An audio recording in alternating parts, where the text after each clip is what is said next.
సురేష్ గారు, ఫస్ట్ మీరు మీ గురించి చెప్తారా? ఏం చేస్తుంటారు? ఏం చేస్తారు? నేను normal private employee. So almost 10 years అవుతుంది జాబ్ చేయబట్టి. లాస్ట్ 10 years లో మీరు ఈ కైండ్ ఆఫ్ ఏమేమి నేర్చుకున్నారు? ఈ ఫైనాన్స్ రిలేటెడ్ కానీ, లేదంటే మనీ ఇన్వెస్ట్మెంట్ అనే థాట్ అనేది లేకుండే, ఓకే, సంపాదిస్తున్నాం అంతే. నేను కారు కొనడం అనేది ఐ కెన్ డూ దాట్ 2013 లో చేయొచ్చు, బట్ నేను కారు కొన్నది 2023 లో. ఎగ్జాక్ట్ వెళ్ళాల్సిన రూట్లో కాకుండా డిఫరెంట్ రూట్స్లో వెళ్తాం. I don't want to do that. అది ఆల్మోస్ట్ ఓన్లీ ఎగ్జామ్కి 70,000. ఈ మెడికల్ బిల్డింగ్ రిలేటెడ్ ఎవరైనా కెరియర్ చూస్ చేసుకోవాలనుకుంటే మీరు ఇచ్చే సజెషన్?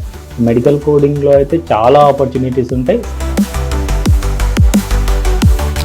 ఏది కూడా మనకి ఇమీడియట్ గా రాదు. ఇమీడియట్ గా ఏదైనా వచ్చిందంటే దానిలో ఎక్కువ రిస్క్ అయినా ఉంటుంది, లేదంటే office is just office. Be a professional, that's it. No friends, nothing, no emotions, అంతే. Welcome to Vasuchalla wealth talks.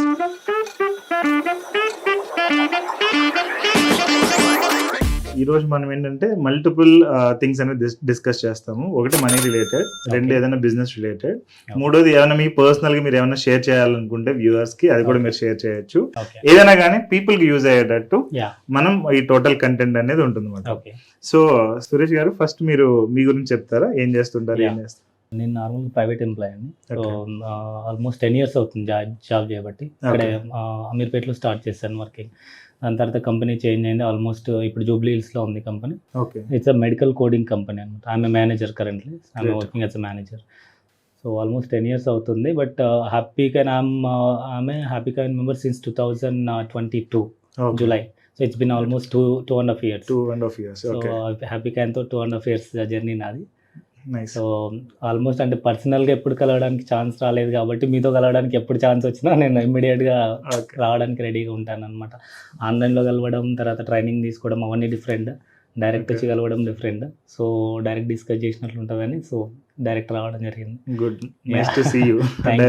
నేను కూడా చాలా తక్కువ మందిని కలుస్తూ ఉంటా. సో వెన్ సమ్వన్ అంటే ఎవరైనా వచ్చినప్పుడు ఐ ఫీల్ వెరీ హ్యాపీ, ఎందుకంటే ఫిజికల్ గా ఉండే కనెక్షన్ ఆన్లైన్ లో ఉండదు.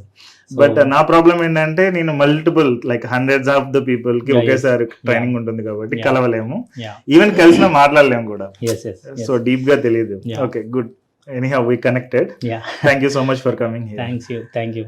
Fine. So మీరు ఇప్పుడు ప్రెసెంట్ జాబ్ చేస్తున్నారు కదా. సో జాబ్ నుంచి బిజినెస్ కన్నా చేంజ్ అవ్వాలని అనుకున్నారా, లేదంటే సేమ్ జాబ్ లో కంటిన్యూ అవుతూ నెక్స్ట్ లెవెల్ ఏదైనా కెరీర్ గ్రోత్ చూస్తున్నారా? బిజినెస్ లాంటిది ఏం లేదు, బట్ జాబ్ లోనే కంటిన్యూస్ గా ఉండాలి, బట్ కెరీర్ గ్రోత్ అది ఉండాలి అనేది ఎక్స్పెక్ట్ చేస్తుంది, అది ఒరిజినల్ గా. సో దాంతో పాటు యాక్చువల్ గా రీసెంట్ గా ఒకటి ట్రైనింగ్ స్టార్ట్ చేశాను. ఆల్రెడీ ఇంతకుముందు మనం దాంట్లో ఆన్లైన్ లో డిస్కస్ చేసినట్లు ఇమీడియట్ గా సెకండ్ ఇన్కమ్ ఒకటి స్టార్ట్ చేయాలని చెప్పేసి. I mean that is not permanent, but I started at least. So ఒక 35,000 వచ్చే ఇన్కమ్ వచ్చేది ఒకటి స్టార్ట్ చేశాను అనమాట. ఇక్కడ అమీర్పేటలో ఉంటుంది ట్రైనింగ్. నేను training same job related training ఇస్తున్నాను అనమాట. It's institute, I'm just working. It's not my institute, but I'm working as an trainer. అది ఒకటి రీసెంట్గా స్టార్ట్ చేశాను. బట్ స్టిల్ అంటే ఇంప్రూవ్మెంట్ అనేది I mean I'm earning money, but managing is not in a proper way. So result is I'm not finding the exact solution for my problems. That is what. మీకు financial plan ఏమైనా ఉందా? Financial plan means ఇక్కడ join అయిన తర్వాత చాలా goals పెట్టుకున్నాను, but మధ్యలో నేను మీతో మాట్లాడాను. సో ఫ్రాడ్ అయిన తర్వాత ఆల్మోస్ట్ మీకు గుర్తే ఉంటుంది మీకు. సో ఫ్రాడ్ అయిపోయిన తర్వాత ఆల్మోస్ట్ ఒక 8 lakhs వరకు నేను లూజ్ అయ్యాను. Almost 8 to 9 lakhs. మనం కాల్ చేసి మాట్లాడడం ఒకసారి, మీకు గుర్తుందా లేదా, ఈ ఆన్లైన్ ఇన్వెస్ట్మెంట్ది. ఆల్మోస్ట్ నేను 6.5 lakhs ఇన్వెస్ట్ చేశాను. అది ఒకటి పోయింది. దాని తర్వాత ఆల్మోస్ట్ ఈ క్రెడిట్ కార్డ్స్ అవి ఇవి మొత్తం ఒకటేసారి అన్నీ వచ్చేసాయి అనమాట. సో దానివల్ల ఏమైందంటే నేను కంప్లీట్గా అప్పుడు స్టార్టింగ్లో కంటిన్యూస్గా ఈ సెషన్స్, ఆన్లైన్ సెషన్స్ అవన్నీ అటెండ్ అవుతుండే. ఇది ఎప్పుడైతే అయిందో ఇక అన్ని కంప్లీట్గా డైవర్ట్ అయిపోయింది. ఓకే, ఇక్కడ ఆన్లైన్ సెషన్స్ అటెండ్ అవ్వట్లేదు సరిగా, దాని గురించి అసలు పట్టించుకోవట్లే. దాంతోపాటు ఇంకా ఈ ఎంతసేపు ఇది మేనేజ్ చేయడమే అయిపోతుంది అనమాట. ఇంకొకటి మైనస్ పాయింట్ ఏంటంటే నాకు మనం తీసుకునే సెషన్స్ అన్ని ఈవినింగ్ టైంలో ఉంటున్నాయి. నా టైమింగ్ ఏమో 1 to 10 ఈవినింగ్. సో ఎగ్జాక్ట్ మన సెషన్ స్టార్ట్ అయ్యే టైంలో నేను ఆఫీస్లో ఉంటాను. స్టార్టింగ్లో ఏంటంటే స్టార్టింగ్ కదా కొంచెం మార్నింగ్ టైం ఉంటుండే, ఈవినింగ్ టైం ఉంటుండే కొన్ని. మార్నింగ్ టైమ్స్ ఆల్మోస్ట్ అన్ని సెషన్స్ అటెండ్ అయ్యాను నేను. ఎప్పుడైతే ఈవినింగ్ స్టార్ట్ అయిందో కొంచెం ఇంకా అవాయిడ్ చేయడం స్టార్ట్ చేశాను office. I mean avoiding means I was unable to join. So అందుకని కంప్లీట్గా అది డైవర్ట్ అయిపోయింది. అదే టైంలో ఇది ఫ్రాడ్ ఇవన్నీ జరిగేసరికి మైండ్ కంప్లీట్గా డైవర్ట్ అయిపోయింది. ఇంకా పట్టించుకోవట్లే, ఆల్మోస్ట్ నేను ఇగ్నోర్ చేశాననే చెప్పొచ్చు. అండర్స్టూడ్. అంటే నేను వ్యూవర్స్కి చెప్తున్నాను ఏంటంటే, మన లైఫ్లో మనం ట్రావెల్ చేస్తున్నప్పుడు మనం యాక్చువల్గా ఎర్నింగ్ అనేది స్టార్ట్ అయ్యేది 18కో 20కో, కొంతమంది 25 స్టార్ట్ చేస్తారు. బట్ ఒకసారి ఎర్నింగ్ స్టార్ట్ అయిన తర్వాత మనం అట్లీస్ట్ 3 వాటిల్లో మనీ అనేది లూజ్ అవుతాం on the way of creating wealth. మనం ఒక టార్గెట్, ఒక 1 crore, 5 crore, 10 crore, even 100 crore goal కూడా పెట్టుకోవచ్చు. The minimum of the minimum, అంటే ద బిగ్గర్ ద టార్గెట్ మనం ఎక్కువ లూజ్ అవడానికి స్కోప్ ఉంటుంది. బట్ మన వెల్త్ క్రియేషన్ అనేది జరిగేది అప్స్ అండ్ డౌన్స్ నుంచే క్రియేట్ అవుతుంది. So fixed deposits are safe and secure గా నేను ఉండాలి అని అనుకున్నప్పుడు మనకి జనరల్ గా ఆ రిలేటెడ్ వెల్త్ క్రియేషన్ అనేది రాదు. ఇది నేను అంటే మీ ఒక్కళ్ళదే కాదు story. I have listen more than 1000 people stories.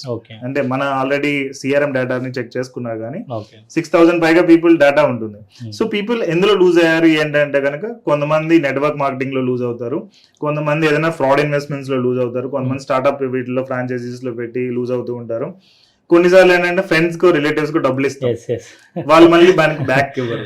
So ఇవన్నీ ఏంటంటే మనకి లెర్నింగ్స్ అన్నట్టు.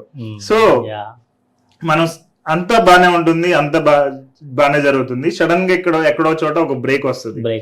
ఈవెన్ నా రిలేటెడ్ కూడా ఇలాంటి బ్రేక్స్ చాలా వచ్చాయి. సో దాన్ని మనం ఎస్కేప్ అవ్వలేం. బట్ ఆ అమౌంట్ అనేది కొంచెం తక్కువ ఉంటే ఏంటంటే మనం కొంచెం ఫాస్ట్ గా రికవర్ అయి చేయొచ్చు. లేదు అంటే గనక మనం దాని రిలేటెడ్ సెల్ఫ్ గ్రోత్ మనకు మనం నేర్చుకుని, లేదంటే మనకు మనం స్ట్రాంగ్ గా ఉంటూ మనం నెక్స్ట్ లెవెల్ కి వెళ్లాల్సి ఉంటుంది. ఎందుకంటే మన జర్నీ అనేది మనం స్టాప్ చేయలేం ఇన్ ఎనీ సినారియో. ఇదైతే నేను బాగా నేర్చుకున్న కండిషన్. ఈవెన్ మీరు చెప్పిన తర్వాత నాకు గుర్తొచ్చింది. నేను కూడా చాలా నేర్చుకున్నాను దానివల్ల. I wanted to learn, I wanted to understand like last 10 years లో మీరు ఈ కైండ్ ఆఫ్ ఏమేమి నేర్చుకున్నారు, ఈ ఫైనాన్స్ రిలేటెడ్ కానీ, లేదంటే మనీ ఇవ్వడం తీసుకోవడం, లైక్ సొసైటీని బట్టి మీరు ఏమేమి అండర్స్టాండ్ చేసుకున్నారు అనేది నేను తెలుసుకోవాలనుకుంటున్నాను. So I mean 10 years means I started my journey, I mean almost in 2014. But 10 years లో మనీ అంటే దాని గురించి పెద్దగా ఏం తెలియదు. ఈవెన్ లాస్ట్ 5 years నుంచే అట్లీస్ట్ ఫోకస్ చేయడం అనేది స్టార్ట్ చేసినాం. బట్ దీంట్లో జాయిన్ అయిన తర్వాత అట్లీస్ట్ కొంచెం ఒక క్లియర్ విజన్ అనేది వచ్చిందనమాట. అంటే అప్పటి వరకు ఏంటంటే నా మైండ్ అంటే కంప్లీట్గా మనం ఎంతవరకు ఎర్న్ చేస్తున్నాం, ఇన్వెస్ట్మెంట్ అనే థాట్ అనేది లేకుండే. సంపాదిస్తున్నాం అంతే, డబ్బులు సంపాదిస్తున్నాం అంతవరకే. ఇన్వెస్ట్మెంట్ అనేది ఇప్పటివరకు నా లైఫ్లో ఏం చేసిన మంచి పని ఏదైనా ఉందంటే, కెరీర్ స్టార్టింగ్లోనే ఒక 2 ప్లాట్స్ పర్చేజ్ చేశారన్నమాట. సో అది ఒక్కటి నేను చేసిన మంచి పని. ఈవెన్ కొంచెం అంటే అప్పు చేసి తీసుకున్నాను, but that is the only thing positive thing 10 years లో నేను చేసింది. దాని తర్వాత ఈజీ మనీ అనేది ఎప్పుడు కూడా పోతుంది అనేది బాగా తెలుసుకున్నా. అంటే ఈ 10 years లో బాగా తెలుసుకున్నది ఏంటంటే, బాగా దెబ్బపడ్డది రీసెంట్ టైంలో, ఈ 1 year లో.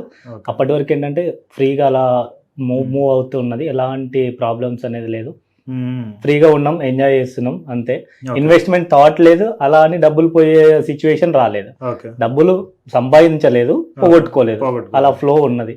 సో ఎప్పుడైతే మన గోల్స్ అనేది పెద్దగా అయిపోయి మనం ఫ్యూచర్లో ఒకటి రీచ్ అవ్వాలి అని ఫిక్స్ అయినప్పుడు దారులు వెతుకుతాం మనం ఆటోమేటిక్గా, మల్టిపుల్ రూట్స్ వెతుకుతాం. సో అది ఒక రూట్ అనేది హ్యాపీ కాయిన్. అక్కడ అలా వెతికే దారిలో హ్యాపీ కాయిన్ ఒక రూట్. సో ఇన్వెస్ట్మెంట్ అనేది ఇంకొక రూట్. సో నేను అంతకుముందు చేసిన ఇన్వెస్ట్మెంట్ ప్లాట్స్ తీసుకున్నాను, happy coin second route. Third route నేను వెతికింది ఈజీ మనీ, అది పోయింది యాక్చువల్గా. ఇన్వెస్ట్మెంట్ ఫ్రాడ్ అనేది ఐ మీన్ అది యాక్చువల్గా ఓకే అందరితో పాటు అయ్యింది, బట్ నేను కొంచెం జాగ్రత్తగా ఉండాల్సింది. సో బిట్ కాయిన్ ఇన్వెస్ట్మెంట్ మీకు ఐడియా ఉంటుంది. సో అది అయ్యింది. సో ఈ బేసిక్ గా నేను నేర్చుకుంది ఈజీ మనీ పోద్ది కంపల్సరీ. ఎప్పుడైతే మనం ఇన్వెస్ట్మెంట్ చేయాలనుకుంటామో కంపల్సరీ రిస్క్ తీసుకోవాలి, కొన్ని అనేది వదులుకోవాలి, ఎంజాయ్మెంట్స్ అవన్నీ పక్కన పెట్టేసి కొంచెం జాగ్రత్తగా కాన్సన్ట్రేట్ చేసి ఫస్ట్ గోల్ బేస్డ్ ఇన్వెస్ట్మెంట్స్, తర్వాత మనీ ఎంత సంపాదిస్తున్నాం అనే దానికంటే ఎంత మేనేజ్ చేస్తున్నాం అనేది వెరీ ఇంపార్టెంట్. ఎందుకంటే నాకు ఇప్పుడు క్లియర్గా అర్థమవుతుంది. ఓకే 5-6 years బ్యాక్ నాకున్న శాలరీకి ఆల్మోస్ట్ ఇప్పుడు 100% నేను ఎక్కువ ఎక్స్ట్రా ఎర్న్ చేస్తున్నా. అప్పుడు నాకున్న శాలరీకి ఇప్పుడు డబుల్ ఎర్న్ చేస్తున్నా నేను. But still there is no change. That is the best thing. Cost of living లో కొంచెం చేంజ్ ఉండొచ్చు. బట్ ఏంటంటే డెట్ మేనేజ్మెంట్ అంటే అప్పుడున్న దాంతో పోలిసి ఇప్పుడు ఇంకా ఎక్కువైంది. కాస్ట్ ఆఫ్ లివింగ్ కొంచెం పెరిగిండొచ్చు, బెటర్ లివింగ్ వచ్చిండొచ్చు. బట్ స్టిల్ అంత పర్ఫెక్ట్ ఇంప్రూవ్మెంట్ అనేది రాలేదు. సాలరీ వైజ్ గా చూస్తే చాలా పెరిగింది. బట్ రిజల్ట్ అనేది ఈ మిస్టేక్స్ చేయడం వల్ల ఆల్మోస్ట్ 2-3 years బ్యాక్ వెళ్ళిపోయినట్లు అనిపించింది నాకు. అది సో అంటే మిస్టేక్స్ జరిగితేనే మీరు గ్రో అవుతున్నట్టు యాక్చువల్ గా. సో అది లేకపోతే అంటే ఫిక్స్డ్ డిపాజిట్స్ ఆర్ నేనేం చేయకుండా ఎలాగే ఉంటాను అంటే కనుక స్టాగ్నెంట్ అయిపోతుంది. ఆ గ్రోత్ పీక్ వెళ్ళడం అనేది అలాంటి పీపుల్ కి చాలా ఇంపాసిబుల్ మాట. సో నా అబ్జర్వేషన్ ఇక్కడ నేను నోట్ చేసుకున్న పాయింట్ ఏంటంటే sacrifice. You need to sacrifice something to achieve something great అనేది నేను అండర్స్టాండ్ చేసుకున్నాను. మీకు ఏమైనా తెలిస్తే కనుక అంటే మీరు అండర్స్టాండ్ చేసుకున్న పాయింట్ ఏదన్నా మీరు కమెంట్స్ లో మెన్షన్ చేయండి. So that we will read it and understand what you understood అనేది. Okay that's great thing and very బాగా చెప్పారు మీరు. అండ్ ఈ ఇన్వెస్ట్మెంట్స్ జర్నీ చూసుకుంటే కనుక అప్స్ అండ్ డౌన్స్ ఉన్నాయి. అంటే what attracted you? Easy money అనేది ఒకటి, అది అట్రాక్ట్ చేసిందని మీరు చెప్తున్నారు. ఇంకా వేరే ఏ పాయింట్స్ మీకు అట్రాక్ట్ చేసి డెసిషన్ ని ఇన్ఫ్లుయెన్స్ చేస్తున్నాయి జనరల్లీ? యాక్చువల్గా అంటే ఈజీ మనీ అనేది ఒకటి, that is the best point. తర్వాత ఫ్యూచర్ రిలేటెడ్ అంటే ఇప్పుడు నార్మల్గా ఫ్యూచర్ గోల్స్ ఉంటాయి కదా ఫ్యామిలీ, అంటే హౌస్ పర్చేస్ చేయడం కానీ, కార్స్ కానీ, ఇలా అంటే మన ఫ్యూచర్ని మనం ఇంప్రూవ్ చేసుకోవాలి అని అనుకున్నప్పుడు కంప్లీట్గా మనకి ఏంటంటే ఎంత తొందరగా సంపాదిస్తాం అనే థాట్ వస్తుంది ఫస్ట్. సో 10 years వెయిట్ చేయాలా నేను, లేదంటే 5 years వెయిట్ చేయాలా, ఎందుకు అన్ని రోజులు వెయిట్ చేయాల్సిన అవసరం ఏంటి, తొందరగా మనీ సంపాదించేది కదా అన్నప్పుడు అడ్డదారులు వెతుకుతాం. దట్ ఈస్ అంటే ఏమంటారు, అలాని ఆశాని కాదు, బట్ ఏంటంటే మనం ఉన్న లెవెల్ నుంచి నెక్స్ట్ లెవెల్కి వెళ్ళాలనే థాట్ మనకి ఎప్పుడైతే వస్తుందో అప్పుడు డబ్బులు ఎక్కువ సంపాదించాలనే థాట్ వస్తుంది మనకి. సో ఆ సంపాదించే థాట్లో మనం ఏంటంటే మన గోల్స్ని మనం రీచ్ అవ్వడానికి ఎగ్జాక్ట్ వెళ్ళాల్సిన రూట్లో కాకుండా డిఫరెంట్ రూట్స్లో వెళ్తాం. సో ఆ రూట్ అనేది ఎప్పుడైతే మనం మిస్టేక్ చేస్తామో అక్కడ మనకి మైనస్ పాయింట్ అవుద్ది. కరెక్ట్. సో నాకు అండర్స్టాండ్ అయిన పాయింట్ ఏంటంటే ఇక్కడ ఎమోషనల్ కంట్రోల్ అనేది మనకు ఉండాలి. సో మనం ఏమైతే చేద్దామని అనుకుంటున్నాం, ఒకటి ప్లానింగ్ అనేది ఉండాలి, రెండోది ఎమోషనల్ కంట్రోల్. సో మనం అనుకునే ప్లాన్ లో వెళ్తున్నప్పుడు చాలా అట్రాక్ట్ చేసాయి, మనల్ని డైవర్ట్ చేసేవి చాలా మనకు వస్తూ ఉంటాయి. సో అందులో one of the thing easy money ఇది ఏదైనా అనుకోవచ్చు. అది స్టాక్ ట్రేడింగ్ అయినా ఉండొచ్చు, నెట్వర్క్ మార్కెటింగ్ అయినా ఉండొచ్చు, లేదా ఏదైనా బిజినెస్ ఆపర్చునిటీస్ అయి ఉండొచ్చు, లేదా స్టార్ట్అప్ ఇన్వెస్ట్మెంట్స్ అయి ఉండొచ్చు. ఇప్పుడు నేను అబ్జర్వ్ చేసింది ఏంటంటే రిలేటెడ్ ఇన్వెస్ట్మెంట్స్ లోకి వెళ్ళేటప్పుడు మెజారిటీ పీపుల్ అనుకున్నది ఒకటి అనుకుంటారు. లైక్ నేను 1 year లో బయటకు వచ్చేస్తా, 2 years లో బయటకు వచ్చేస్తా, నేను ఒక 10 lakhs అమౌంట్ ఇన్వెస్ట్ చేస్తాను అని అనుకుంటారు, లేదంటే 5 lakhs అమౌంట్ ఇన్వెస్ట్ చేసి ఎగ్జిట్ అయిపోతాను అని అనుకుంటారు. బట్ ఆ 5 lakhs అనేది 10 lakhs అయిందని అనుకోండి, ఇంకొక 10 lakhs తీసుకొచ్చి అప్పు తీసుకొచ్చి మరి ఇన్వెస్ట్ చేస్తారు. సో అలాంటి బ్లండర్స్ చేయకుండా ఉంటే ఆల్మోస్ట్ మనం అనుకునే కామన్ గా ఉండే మిస్టేక్స్ నుంచి మనం అవాయిడ్ చేయొచ్చు. అంటే మన రిస్క్ కేపబిలిటీని బట్టి మనం ఎంతవరకు ఇన్వెస్ట్ చేయాలో ఏ పర్టికులర్ ఇన్వెస్ట్మెంట్ లో అంత చేయగలిగితే నాకు తెలిసి ఈవెన్ ఏదైనా మిస్టేక్స్ జరిగినా, ఏదైనా లాసెస్ జరిగినా మనం దాన్ని అంతేగాని మనం అవుట్ ఆఫ్ బౌండరీ వెళ్తే పెద్ద బ్లండర్ అవుతుంది. అలా కాకుండా ఇంకా మనం రెగ్యులర్ గా చూసుకుంటే కనుక మనకు వచ్చే మిస్టేక్స్ లో ఏదైనా హౌస్ కొనడమైనా, కార్ కొనడమైనా, నేను కార్ కొనడం అనేది ఐ కెన్ డూ దాట్ 2013 లో చేయొచ్చు. బట్ నేను కార్ కొన్నది 2023లో. అంటే నాకు 10 years డిలే అయింది. ఎందుకంటే నాకున్న ఒకటే అజంప్షన్, నేను లోన్ పెట్టి కొనకూడదు కార్ని, అండ్ నేను కార్ కొన్న తర్వాత 2 కార్లు కొనే స్కోప్ అనేది నాకు ఉండాలి. 2 కార్లు కొనే నాకు సిచ్యువేషన్ ఉన్నప్పుడు ఐ విల్ బై 1 కార్, అదే నేను పెట్టుకున్నా. సో అందుకని చెప్పి అదే అంత టైం పట్టింది, నాకు 10 years టైం పట్టింది. రెండోది ఇల్లు అనేది 2024లో I could able to buy, నేను బై చేయగలిగింది, అది కన్స్ట్రక్షన్ చేసాము అది. But I can do that with home loan 2014. 10 years wait చేసి రెంటల్ హౌసెస్ లో తిరిగి ఇవన్నీ చేయాలంటే హౌ డిఫికల్ట్ ఇట్ ఇస్. కానీ ఇప్పుడు ఇది కూడా నేను ఒకటే రూల్ పెట్టుకున్నా, అంటే నేను 2 houses కొనగలిగే సిచ్యువేషన్ లో ఉన్నప్పుడు I will buy 1. So the same amount నాకు ఇప్పుడు అయింది. నేను మొత్తం కూడా లైక్ ఎప్పుడు కూడా వన్ రూపీ కూడా నేను లోన్కి వెళ్ళలేదు. టోటల్ నాకు అది జరిగింది. బట్ మెజారిటీ ఏంటంటే ఆ ఎమోషనల్ కంట్రోల్ లేకపోవడం మూలంగా మెజారిటీ ఫాల్స్ ఆరా లోన్స్ లో స్ట్రక్ అయిపోవడం అండ్ దాని నుంచి బయటకు రాలేకపోవడం అనేది జరుగుతుంది. సో మీ సినారియో కూడా నాకు అదే అబ్జర్వ్ అవుతుంది. ఈవెన్ అంటే కొంత మీరు డీప్ గా లేరు. I have seen scenarios where completely deep గా వెళ్ళిపోయి ఈవెన్ సూసైడ్స్ దాకా వెళ్ళి కూడా నేను చూసాను. నేను ఎప్పుడు కూడా అంతవరకు ఇప్పుడు హౌస్ కొనడం కానీ కార్ కొనడం it's just part of my life. అంటే ఏంటి, అవి అవసరం మాత్రమే, కంపల్సరీ అవి లేకపోతే నాకు ఏమన్నా అయిపోద్ది అసలు అంటే నాకు బ్యాక్గ్రౌండ్ లో ప్రెషర్ కూడా ఏం లేదు, నువ్వు కంపల్సరీ కొనాలి, కొనకపోతే ఇంకా నీ లైఫే లేదు అట్లాంటివి ఏం లేవు. నేను కూల్ ఉన్నా, మంచిగానే ఉంది. No I'm married and have a baby. But still it is cool. I mean అంత అందులోకి దూరిపోయి పక్క వాళ్ళని చూసి మోటివేట్ అయ్యి అలాంటివి లేదు. అంటే నాకు ఫస్ట్ నుంచి I'm very strong person, physical గా మెంటల్ గా నాకు అది ఉంది ఇప్పటి నుంచి కదా, ఎప్పటి నుంచి ఉంది. సో అందుకని అలాంటివన్నీ నా మైండ్లోకి నేను ఎప్పుడు రానివ్వలేదు. ఇప్పుడు ఈ నేను కోల్పోయింది కూడా అంటే ఐ మీన్ నేను చేసిన మిస్టేక్ కూడా నేను ఏదో కొనేసాలి, నేను బాగా సంపాదించాలనే థాట్ రాలేదు. బట్ ఏంటంటే అది ఒక అలా లాక్కొని వెళ్ళిపోయింది అంతే. అది జస్ట్ నేను ఎంటర్ అయ్యాను, అలా కంటిన్యూస్గా అలా వెళ్ళిపోయింది అంతే. But I never had that you know thought ఇమీడియట్గా కొనేసాలి, పక్క వాళ్ళు కొంటున్నారు కదా మనం ఎందుకు కొనవద్దు అలాంటి సెన్స్ అవుతుంది. ఎందుకంటే మీరు చెప్పిన దాన్ని బట్టి ఆ కంట్రోల్ అయితే మీకు ఉంది, లేదంటే ఇంత లాంగ్ జర్నీ ట్రావెల్ చేయరు. అండ్ ఇప్పుడున్న current generation or the new people చూసుకుంటే కనుక లైక్ 20s లో ఉండే వాళ్ళు ఆ టైప్ లో they have this tendency immediate గా అయిపోవాలి, ఫాస్ట్ గా అయిపోవాలి. సో నేను ఎప్పుడైనా కానీ ఎవరికైనా ఒక 10 years గోల్ పెట్టానంటే 10 years నేను ఆగాల అన్నట్టు కంపల్సరీ. సో అదే నేను 2 years లో 1 crore అంటే కనుక people will come and but it is a scam. 2 years లో 1 crore అనేది ఆబ్వియస్లీ నేను స్కామ్ చేయాలి. I don't want to do that. So 10 years లో 1 crore అనేది లేదంటే 20 years లో ఒక 5 crore or 10 crore అనేది కొంచెం పాసిబిలిటీ ఉంటుంది when you give time to that. So that's one of the good thing మీ చెప్పిన దాన్ని బట్టి నేను అబ్జర్వ్ చేసింది. అండ్ ఈవెన్ మీరు కూడా ట్రై టు అండర్స్టాండ్ ఏది కూడా మనకి ఇమీడియట్ గా రాదు. ఇమీడియట్ గా ఏదైనా వచ్చిందంటే దానిలో ఎక్కువ రిస్క్ అయినా ఉంటుంది, లేదంటే ఈవెన్ టోటల్ లూజ్ అయ్యే ఛాన్సెస్ కూడా ఉంటాయి. Okay, example stock market is giving very good returns, even crypto currency is giving. ఇప్పుడు చూసుకుంటే ఐ థింక్ ఎస్టర్డే అనుకుంటా bit coin is the like top లో ఉంది related, performing very well bit coin.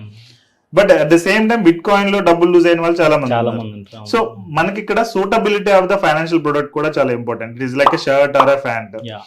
మనకి suit కాని financial product మనం తీసుకుంటే again మనకి లాసెస్ వచ్చే ఛాన్సెస్ ఎక్కువ ఉంటాయి. అది ఏదర్ ఇన్సూరెన్స్ అయినా, లేదంటే మ్యూచువల్ ఫండ్స్ అయినా, స్టాక్ మార్కెట్ అయినా, ఫిక్స్డ్ డిపాజిట్స్ అయినా, what ever it is, suitability అనేది చెక్ చేయడం చాలా చాలా ఇంపార్టెంట్.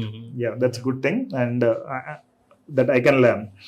ఫైన్. సో ఈ 10 years జర్నీ మీరు జాబ్ చేస్తూ వచ్చారు కదా, ఈ కెరియర్ లోకి నెక్స్ట్ ఫార్వర్డ్ అవ్వడానికి what are all the steps you టుక్?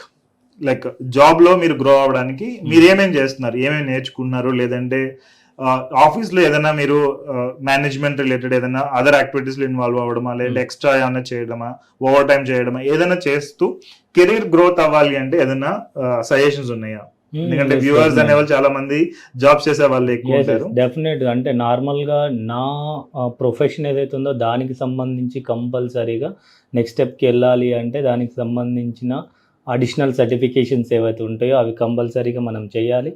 అక్కడనే ఉండిపోకుండా అడిషనల్గా మేనేజ్మెంట్ లెవెల్లో వెళ్ళాలి, మనం ఇంకా పైకి వెళ్ళాలి అంటే దానికి సంబంధించిన కోర్సెస్ ఏవైనా సరే దానికి సంబంధించి మనం తీసుకోవాలి. నేను యాక్చువల్గా సర్టిఫికేషన్ చేశాను అంటే రీసెంట్ ఒక 4-5 years బ్యాక్.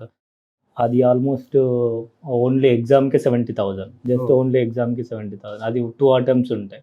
ఒకసారి పోయిందంటే 2 attempts పోయిందంటే మళ్ళీ 70,000 పే చేయాలి. ఓకే. సో నేను జాబ్ చేస్తూ అది చేశాను. దాంతోపాటు అడిషనల్గా మళ్ళీ మేనేజ్మెంట్ రిలేటెడ్ కోర్సెస్ యూట్యూబ్లో నేర్చుకున్నాను నేను. దాంతోపాటు అడిషనల్గా నేను ఎప్పుడైతే జాబ్ స్టార్ట్ చేశానో ఇప్పుడు నేను అబ్జర్వ్ చేస్తుంది, నేను ఎంతో మందికి ఇంటర్వ్యూ చేస్తాను, ఎంతో మందిని రిక్రూట్మెంట్ చేస్తాను, బట్ ఎవరు కూడా నేర్చుకునే సిచ్యువేషన్లో ఉండరు. ఊరికే జాబ్ వచ్చిందా, శాలరీ వస్తుందా, అయిపోయింది, సింపుల్. బట్ నేనేంటంటే ఎప్పుడైతే జాబ్ ఎక్కానో నేను మైండ్లో అంటే యాక్చువల్గా నాది డిగ్రీ కూడా లేకుండా నేను జాబ్ ఎక్కినప్పుడు ఆమె diploma candidate at that time. So ఇమీడియట్గా జాబ్ ఎక్కిన తర్వాత ఇంకా నా లైఫ్ ఇదే అనుకొని స్టార్ట్ చేస్తాను నేను. చాలా కష్టపడ్డాను. అంటే I mean everybody use to logout by 5 maybe 5:30 7 వరకే ఉంటుండే, నేను 8 వరకే ఉంటుండే. 2-3 ఇయర్స్ వచ్చిన తర్వాత ఆల్మోస్ట్ 10 to 10 వర్క్ చేస్తుండే, 12 అవర్స్. ఇప్పుడు ఆల్మోస్ట్ అంటే హైదరాబాద్లో మెడికల్ కోడింగ్ రిలేటెడ్ సంబంధించి ఉన్న మంచి క్యాండిడేట్లలో ఆల్మోస్ట్ నేను చెప్తా, అంటే అంతకంటే మంచి సబ్జెక్ట్ వచ్చిన క్యాండిడేట్లు పెద్ద ఎవరు ఉండరు క్యాండిడేట్లు. అందుకనే నేను ఇప్పుడు ట్రైనర్గా వర్క్ చేస్తున్నాను. అది that's a plus point actually. అంత మంచిగా నేను నేర్చుకోవడం వల్ల ఇప్పుడు ట్రైనర్గా చేస్తున్నాను అనమాట. నేను చెప్పే ట్రైనింగ్ ఎలా ఉంటుందంటే స్టూడెంట్స్ అలాగే ఇలా ఉండిపోతారు, అంత మంచిగా చెప్తాను నేను. సో అంటే అంత మంచి గ్రిప్ వచ్చేలాగా నేను నేర్చుకున్నాను. Okay, so great. That I took I worked very hard. So నా ఇప్పుడు ఏంటంటే ఇప్పుడు ఈ లెవెల్లో ఇమీడియట్గా నెక్స్ట్ పొజిషన్కి వెళ్ళాలన్నా నేను వేరే కంపెనీకి చేంజ్ అవ్వాలన్నా ఈజీగా ఇంటర్వ్యూస్ క్రాక్ చేస్తాను, వెళ్ళే ఛాన్సెస్ ఈజీగా ఉంటాయి. నాకు అంత హార్డ్ వర్క్ బ్యాక్గ్రౌండ్ వర్క్ చేశాను కాబట్టి ఇప్పుడు ఈజీ అయింది నాకు. Okay, that is a plus point actually. Great. So generally అంటే ఈవెన్ నా వ్యూ చెప్పుకోవాలంటే కనుక మీరు కెరియర్ స్టార్టింగ్ లో ఫస్ట్ 5 years లో పెట్టే ఎఫర్ట్ అనేది మీ నెక్స్ట్ టోటల్ కెరియర్ కి బాగా పాత అవుతుంది. సో ఫస్ట్ 5 years ఎంజాయ్ చేసామంటే, అంటే చేసినా చేయకపోయినా కొంచెం చల్తా అవుతుంది, బట్ ఫస్ట్ 5 years మనం ఎంజాయ్ చేసామంటే తర్వాత చాలా కష్టపడాల్సి ఉంటుంది. బట్ ఫస్ట్ 5 years లో మనం hard work, dedication and remaining అన్ని ఒక జాబ్ కి కావాల్సిన అన్ని కూడా మనం కరెక్ట్ గా చూపించాము అంటే నెక్స్ట్ లెవెల్లో గ్రో అవ్వడం, లేదంటే ఈవెన్ ఆ కంపెనీలో గ్రో అవడమైనా లేదా వేరే కంపెనీలో గ్రో అవడమైనా ఆ స్కోప్ అనేది ఎక్కువ ఉంటుంది. అండ్ లిజనింగ్ స్కిల్స్ అనేది one of the important thing, and coming to office on time అనేది one of the important thing. Listening to manager and understanding his requirements. ఎందుకంటే చాలా మంది మేనేజర్లతో గొడవలు ఉంటాయి, టీమ్ లీడ్స్ తో గొడవలు ఉంటాయి, ఏంటంటే misunderstanding. So once we understood the other person what is expecting, so that మనకి ఆ ఫ్రిక్షన్ అనేది తగ్గుతుంది. సో వాళ్ళు మనకు ఉన్నది వాళ్ళు గ్రో అవడానికి, ఈవెన్ మనం కూడా గ్రో చేయడానికి వాళ్ళు చూస్తున్నారు. సో హ్యూమన్ రిలేటెడ్ ఇప్పుడు ప్రెసెంట్ చూసుకుంటే కనుక హ్యూమన్ రిసోర్సెస్ చాలా బిగ్గెస్ట్ ప్రాబ్లమ్. ఈవెన్ ఇప్పుడు నేను I'm the CEO of one company, I'm running this multiple companies now currently. One of the problem ఏంటంటే finding the right candidates. But opposite side చూస్తే కనుక jobs లేవు. ఎందుకంటే స్కిల్ గ్యాప్ పక్కన పెడితే యాటిట్యూడ్ ఇష్యూస్ లేదా బిహేవియర్ రిలేటెడ్ ఇష్యూస్ ఇవి కూడా చాలా ఎక్కువ ఉన్నాయి. సో ఈవెన్ మనం ఒక వర్క్ చెప్తే వాళ్ళు అఫెన్స్ ఫీల్ అవ్వడం ప్రతి దగ్గర కనిపిస్తుంది. కరెక్ట్, నేనే చేయాలా, నేను వేరే వాళ్ళు చేయకూడదా, లేదంటే దీనికి నాకు శాలరీ ఇవ్వట్లేదు, నా శాలరీ ఇచ్చే నా జాబ్ రోల్ వేరు, లేదంటే నా జాబ్ రోల్ చేంజ్ అయింది, ఈ కైండ్ ఆఫ్ ఇష్యూస్ అనేవి చాలా ఫైండ్ అవుట్ అవుతూ ఉంటాయి. ఇవన్నీ మనం అడాప్ట్ చేసుకుని నెక్స్ట్ లెవెల్ కి గ్రో అయితే కనుక there is no competition at all. ఇది నా ఫీలింగ్ యాక్చువల్ గా. Great thing actually. ఎందుకంటే మనం అబ్జర్వ్ చేస్తుంటే మన చుట్టుపక్కల చాలా మంది కనిపిస్తుంటారు, జాబ్ ఉండదు, పోనీ ఎందుకు వస్తలేదు జాబ్ అని అడిగితే స్కిల్స్ ఉండవు. ఫస్ట్ జాబ్స్ రెడీగా ఉంటాయి, జాబ్స్ లేవని అనొద్దు. మార్కెట్లో చాలా మంది అంటే జాబులు దొరకట్లేదు, జాబ్స్ ఉన్నాయి, చాలా ఉన్నాయి జాబ్స్. డిపార్ట్మెంట్ కి సంబంధించి కూడా విపరీతంగా ఉన్నాయి వేకెన్సీస్, కానీ కరెక్ట్ క్యాండిడేట్స్ దొరకట్లేదు. యాజ్ అ మేనేజర్ నేను చాలా మంది, నాకు ఒక TL కావాలంటే ఆల్మోస్ట్ 3 months పట్టింది నాకు ఒక TL ని రిక్రూట్ చేసుకోవడానికి. ఎంతో మందిని ఫిల్టర్ చేసిన తర్వాత కానీ ఒక క్యాండిడేట్ దొరకలేదు, సూటబుల్ క్యాండిడేట్స్ లేరు. నాకు కూడా similar kind of situation. So అలా ఉంటది, కష్టాలు చెప్పుకుంటున్నట్టు. Okay fine. సో ఈ మెడికల్ బిల్డింగ్ రిలేటెడ్ ఎవరైనా కెరియర్ చూస్ చేసుకోవాలనుకుంటే మీరు ఇచ్చే సజెషన్ ఏంటి? లైక్ ఫ్రెషర్ అనుకుంటే, ఫ్రెషర్ నుంచి ఓకే, నాకు ఇక్కడ 2 scenarios చెప్పండి. ఒకటి ఫ్రెషర్, రెండోది ఒక 3 years ఎక్స్పీరియన్స్ ఉంది లేదా 5 years ఎక్స్పీరియన్స్ ఉంది. ఈ 2 scenarios లో ఎలా ట్రై చేస్తే మనం దీనిలో గ్రో అవ్వడం లేదంటే జాబ్ ఫైండ్ చేయడం ఈజీ ఉంటుంది? సో గ్రాడ్యుయేట్ అయిపోయిన క్యాండిడేట్స్కి ఇమీడియట్గా ఓన్లీ లైఫ్ సైన్స్ గ్రాడ్యుయేట్స్కి మెయిన్గా, లైఫ్ సైన్స్ గ్రాడ్యుయేట్స్కి మాత్రమే use medical coding, medical billing. Medical కోడింగ్లో అయితే చాలా ఆపర్చునిటీస్ ఉంటాయి, సాలరీస్ కూడా చాలా ఎక్కువ ఉంటాయి బిల్లింగ్తో కంపేర్ చేస్తే. దాంట్లో RCM అంటే revenue cycle management, billing, AR, coding అవన్నీ RCM కిందికి వస్తాయి. సో చాలా డిపార్ట్మెంట్స్ ఉంటాయి, దాంట్లో coding is number 1. So coding లో కూడా మళ్ళీ మల్టిపుల్ సిస్టమ్స్ ఉంటాయి, అవి different, but coding is the number 1. Billing వీటితో పోలిస్తే కోడింగ్ బెటర్. సో ఇమీడియట్ గా ఇప్పుడు గ్రాడ్యుయేషన్ అయిపోయిన క్యాండిడేట్స్ ఇమీడియట్ గా ఫ్రెషర్స్ రావాలనుకుంటే ఈ మధ్యన కొన్ని ఫార్మా కంపెనీల్లో కూడా రిక్రూట్మెంట్ జరుగుతుంది. సో అలా ఒకవేళ సెలెక్ట్ అయితే ఇమీడియట్ గా నెక్స్ట్ 5 years లో మంచి బూమ్ ఉంటుంది, మంచి గ్రోత్ ఉంటుంది, మంచి పొజిషన్కి వెళ్ళొచ్చు. ఈక్వల్ టు సాఫ్ట్వేర్స్కి ఉన్నంత సాలరీస్ ఉంటాయి, ఇంకా ఫ్యూచర్లో ఇంకా ఎక్కువ వచ్చే ఛాన్సెస్ ఉంటాయి. మంచిగా. సో సీనియర్స్కి అయితే ఐ మీన్ మీరు అన్నట్లు 3-4 ఇయర్స్ ఎక్స్పీరియన్స్ ఉన్న వాళ్ళ క్యాండిడేట్కి ఫస్ట్ సబ్జెక్ట్ నేర్చుకోవాలి. సబ్జెక్ట్ నేర్చుకొని మంచిగా ఉంటే కంపెనీ స్విచ్ అవుతూ అట్లీస్ట్ 2 ఇయర్స్ వర్క్ చేస్తే ఒక్కొక్క కంపెనీలో స్విచ్ అవుతూ ఉంటే ఈజీగా 10 ఇయర్స్లో మంచి పొజిషన్లో ఉండే ఛాన్సెస్ ఉంటాయి. చాలా కంపెనీస్లో హై లెవెల్ పొజిషన్స్ ఫిల్ అవ్వడానికి కంపెనీస్ చాలా కష్టపడుతున్నాయి, దొరకట్లేదు క్యాండిడేట్స్. సో మంచి ఛాన్సెస్ ఉంటాయి. అప్రాక్సిమేట్ ఫ్రెషర్స్ కి ఎంత ఉండొచ్చు? ఫ్రెషర్స్ కి 30,000 ఉంటుంది. 25 to 30,000. నేను చెప్పాను కదా సర్టిఫికేషన్ అని, అది చెయ్యాలి ఫస్ట్. అది చేస్తే ఈజీగా 25 to 30,000 ఉంటుంది. ఓకే. సో ఎవరైనా ఇంట్రెస్ట్ ఉంటే కనుక కామెంట్ చేయండి, మీరు కూడా రిప్లై ఇవ్వడానికి. సో ఈవెన్ మీ ఇన్స్టిట్యూట్ ఏదో ఉందన్నారు కదా, అంటే ఇది ప్రమోషనల్ రిలేటెడ్ కాదు, జనరల్ కాబట్టి సో కామెంట్ చేయండి, సో దట్ వాళ్ళు కూడా కామెంట్ చేస్తారు కాబట్టి మీకు అది యూజ్ అవుతుంది. ఓకే. ఎక్స్పీరియన్స్డ్ పీపుల్ కి ఎంత ఉండొచ్చు? 4 years ఎక్స్పీరియన్స్ ఉంటే ఈజీగా 60-70,000. 50 ఈజ్ బేసిక్, 50 ఈజీగా వస్తుంది. ఓకే. వాళ్ళ ఎక్స్పీరియన్స్ని బట్టి, ప్రీవియస్గా వాళ్ళకున్న శాలరీని బట్టి, వాళ్ళు పర్ఫామ్ చేసే దాన్ని బట్టి, వాళ్ళకున్న సబ్జెక్ట్ని బట్టి ఈజీగా 50,000 అనేది ఈజీగా ఉంటుంది. 50 to 60,000. ఐ థింక్ సర్టిఫికెట్స్ హిప్పా ఏ ఉంటాయి? Yes correct. ఏఏపిసి ఒకటి ఉంటుంది, అహిమా అని ఒకటి ఉంటుంది. అవి 2 సర్టిఫికేషన్. నేను ఒక యుఎస్ డెంటల్ హెల్త్ ఇన్సూరెన్స్ కంపెనీకి వర్క్ చేశాను. సో అప్పుడు నేను ఆ exams I think every 1 year రాయించేవాళ్ళు అనుకుంటా. సమ్ టెస్ట్ ఉంటే ఎవ్రీ 6 months చేయాలి, సమ్ టెస్ట్ వచ్చేటప్పటికి ఎవ్రీ 1 year. మనం సర్టిఫికేషన్ చేసిన తర్వాత మన సర్టిఫికేషన్ రెన్యువల్ కూడా ఎవ్రీ ఇయర్ చేయాలి. ఆ సర్టిఫికేషన్ యాక్టివ్ గా ఉండడానికి మధ్యలో మనం ఎగ్జామ్స్ రాస్తూ ఉండాలి కంటిన్యూస్ గా. నేను 2013 లో చేసా. Okay. Okay, good to know about it. And yeah, nice to know. So money related ఏదైనా మీరు సజెషన్ ఇవ్వాలనుకుంటున్నారా వ్యూవర్స్ కి? నా ఎక్స్పీరియన్స్ నేను చెప్తాను. ఈజీ మనీకి వెళ్ళొద్దు ఫస్ట్. ఓకే.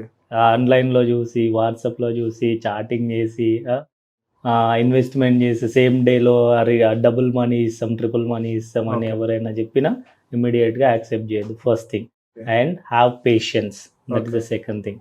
Have patience. ఎంత ఓపిక ఉంటే అంత మంచిగా మనీ ఎర్న్ చేయొచ్చు.